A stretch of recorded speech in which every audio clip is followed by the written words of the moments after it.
Bayangin, ada satu teknologi yang bisa ngebobol private key Bitcoin dalam hitungan menit. Dan sekarang faktanya, 91% perusahaan kripto di dunia belum siap menghadapi teknologi ini. Pertanyaannya cuma satu, apakah Bitcoin tetap aman atau justru sedang menuju ambang kehancuran? Video ini bakal ngebongkar semuanya, dari yang dibesar-besarkan sampai ancaman yang benar-benar nyata. Menurut laporan Bain & Company, 91% perusahaan kripto belum punya strategi menghadapi komputer kuantum. Artinya apa? Mayoritas ekosistem kripto seperti exchange, wallet, infrastruktur blockchain masih pakai kriptografi klasik. Padahal komputer kuantum tidak bermain di aturan yang lama. Kalau komputer biasa butuh ribuan tahun buat ngeretas enkripsi Bitcoin, komputer kuantum secara teori bisa melakukannya jauh lebih cepat. Oke, biar gak bingung, gampangannya gini. Komputer biasa itu kayak nyoba buka gembok satu persatu. Komputer kuantum itu beda. Dia nyoba semua kemungkinan sekaligus dalam satu waktu. Teknologi ini pakai qubit,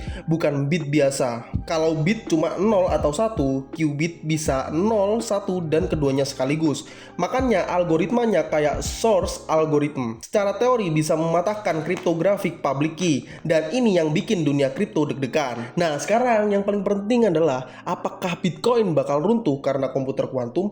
Jawaban sebenarnya sih belum ya. Tapi bukan mustahil. Oke, kenapa belum? Yang pertama, komputer kuantum saat ini belum cukup kuat karena qubit masih terbatas dan error rate masih tinggi. Dan yang kedua, private key Bitcoin tidak langsung terekspos. Selama Bitcoin belum dipindahkan, private key relatif aman. Tapi, ada tapinya nih. Masalahnya itu bukan hari ini. Masalahnya adalah 5-15 tahun ke depan gitu. Nah, justru yang paling rawan itu bukan Bitcoin itu sendiri, tapi yang pertama, wallet lama. Dan yang kedua, address serius. Ketiga, infrastruktur exchange. Dan yang keempat, smart contract yang lama. Banyak address Bitcoin lama yang public key-nya ini sudah terbuka. Kalau komputer kuantum udah mateng nih, address-address ini bisa jadi target pertama. Dan ini alasan kenapa para developer mulai ngomongin quantum resistant cryptography. Apa sih quantum resistant cryptography itu? Jadi kabar baiknya itu kripto itu bisa beradaptasi. Beberapa solusi yang sedang disiapkan adalah yang pertama, post quantum cryptography, yang kedua soft fork atau hard fork di blockchain besar, dan yang ketiga upgrade wallet dan address format. Oke, solusi pertama tadi disebut post quantum cryptography. Jadi ini adalah algoritma kriptografi baru yang tidak bisa ditembus oleh algoritma kuantum seperti source algorithm.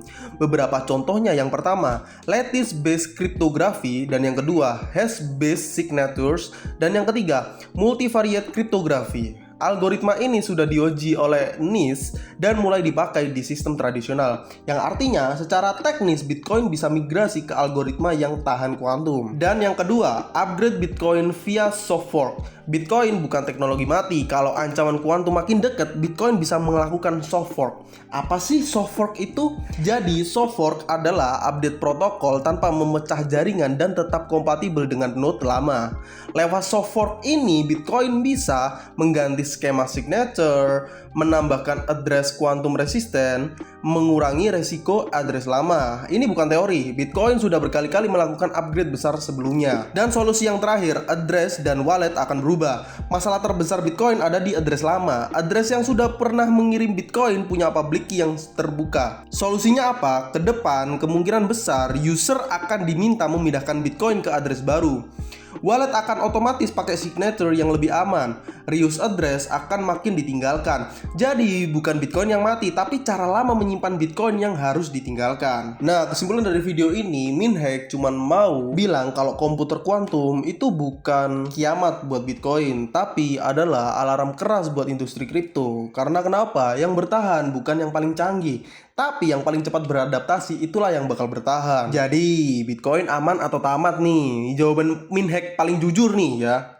Aman untuk sekarang, tapi berbahaya kalau diabaikan gitu. Sejarah kripto selalu sama, yang mati bukan teknologinya, tapi mereka yang terlambat beradaptasi. Kalau kamu mau tetap waras di dunia kripto, nggak mau kemakan FAT, tapi juga nggak buta resiko, subscribe Crypto Hack ID, kita bahas kripto pakai logika, bukan halu. Like, share, dan komen, menurut kamu komputer kuantum ini ancaman nyata atau cuman overhype?